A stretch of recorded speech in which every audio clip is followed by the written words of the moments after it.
and residents of Kpehe, a suburb of Accra in the Ayawaso Central Municipality, have for several months been complaining about the hazardous effect of a quarry situated within the residential area. Despite numerous complaints to the Environmental Protection Agency and other stakeholders, the situation persists, and this is affecting the health conditions of residents as well as pupils of 5 government basic schools in the area. Our correspondent, Valencia Tete, have visited the site and joins us with some more updates. Good afternoon to you, Valencia.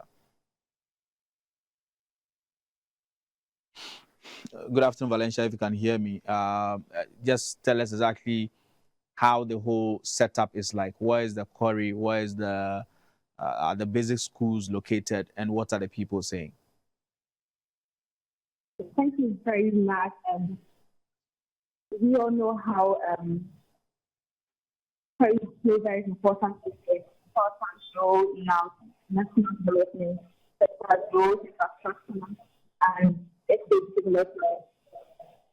However, indiscriminate of quarry sciences is recognized on settlement. So,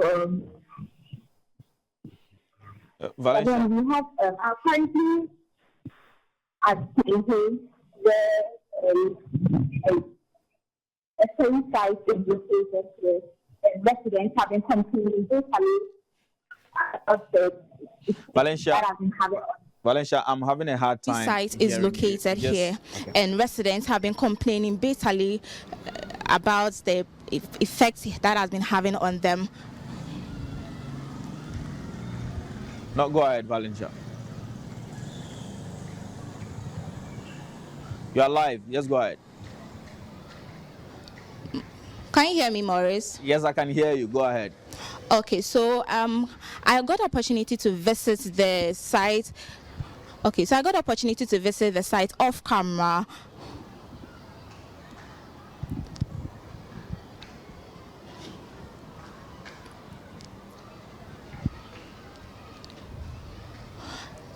So I got opportunity to visit the site off camera, and behind me is it's a structure that has been put up to for these activities to take place. But then it's not just like they're quarrying from the ground or quarrying stones from the ground, but then there are stones that are imported onto the site for some machines to grind into pieces for sales and for other activities. So I have with me a concerned resident to share with me some effects or some of the activities of these miners that are imposing on them. So, good afternoon, saying you're welcome to GBC News, real-time news. Thank you. Okay.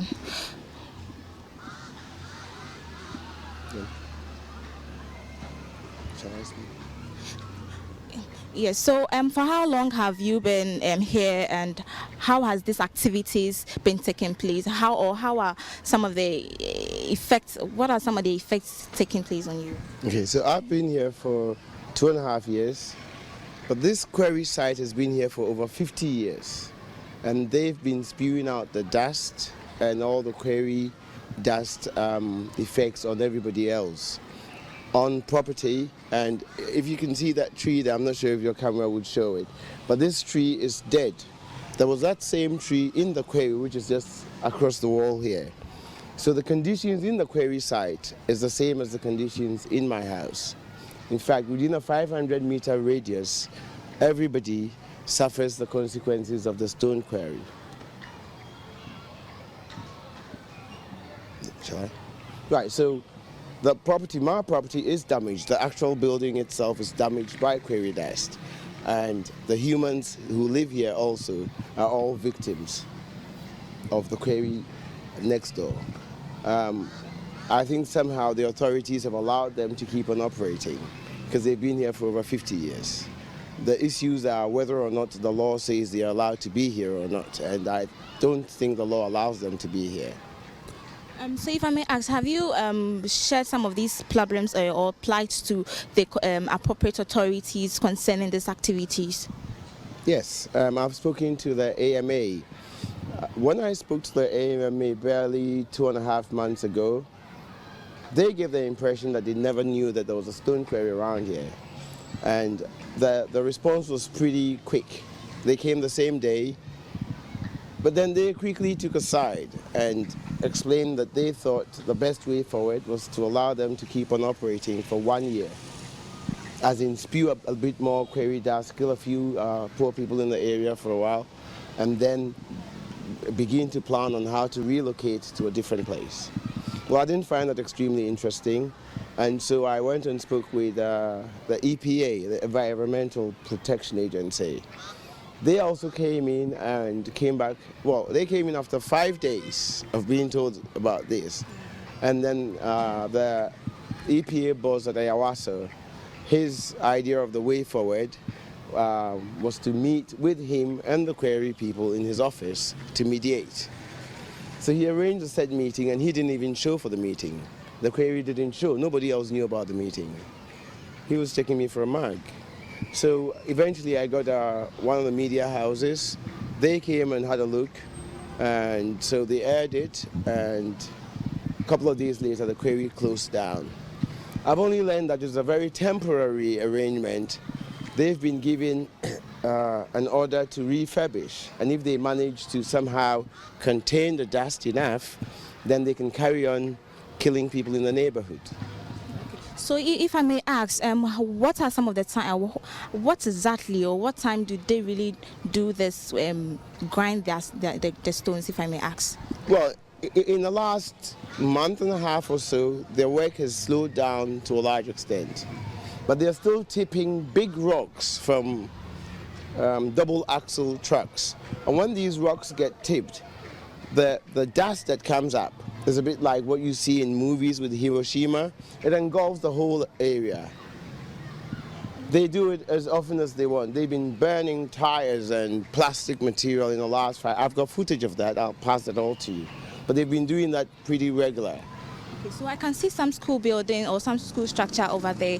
How does it affect the school? What do you think? So what happens with the school is they're running 600 students, and there's a church. It's actually a Roman Catholic church and the school.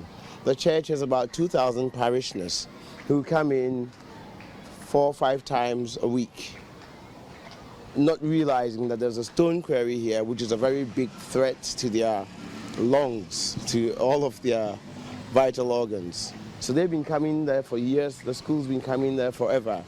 Trouble with the school also is that part of the school tradition here is the students actually sweep the school grounds, and by doing that they reinforce the settled quarry dust the night before back into their systems. So they are one of the biggest victims as well.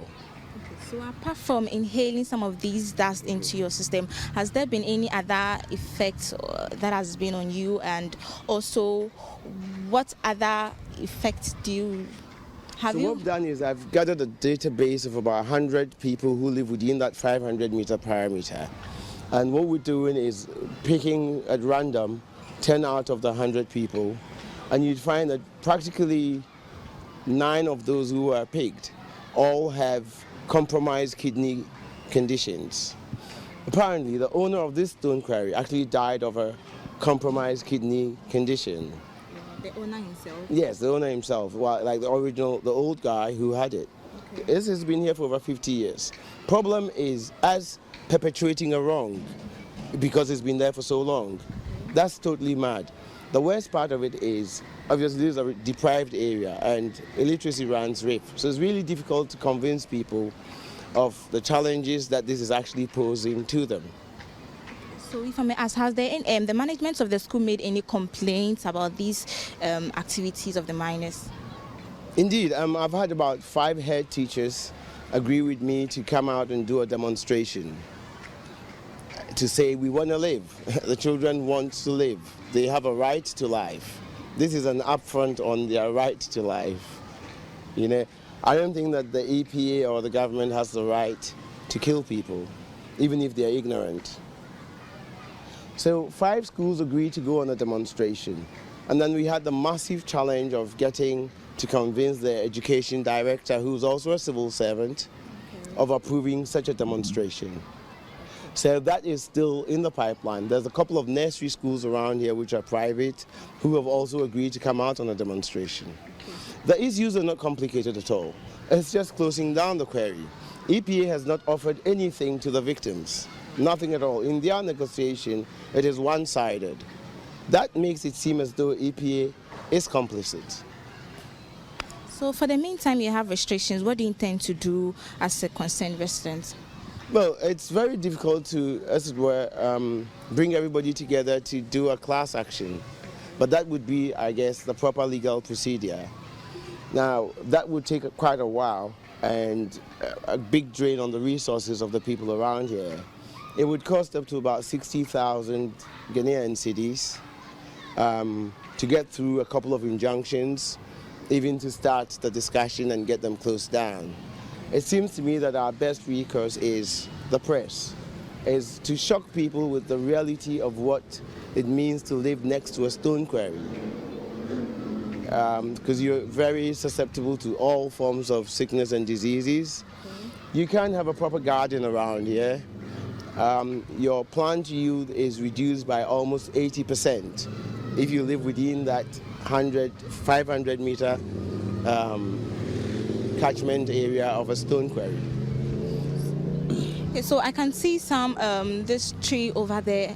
Is it also as a result of the activities of Indeed, the yes. mine? This tree is totally dead, and in fact, there was the same type of tree in the stone quarry, which is across the wall. They were advised by EPA to take it off because it would seem like evidence to show that indeed the quarry is causing problems. But the law, I think, is pretty clear on that. We're not supposed to have a stone quarry in a residential area. It will surprise you. Even at Kpehe, where they have the industrial area, they don't have a stone quarry there. So that tells you how absurd this situation is. Thank you very much, sir, for your time with us. So visiting the site, I realized some women are also involved in this activity. In fact, these stones are being imported onto the site and they are grinded with this machine into smaller stones, and women are involved to package these stones into sacks, onto trucks for distribution. Reporting for GBCNEWS, Valencia Tete, Kpehe.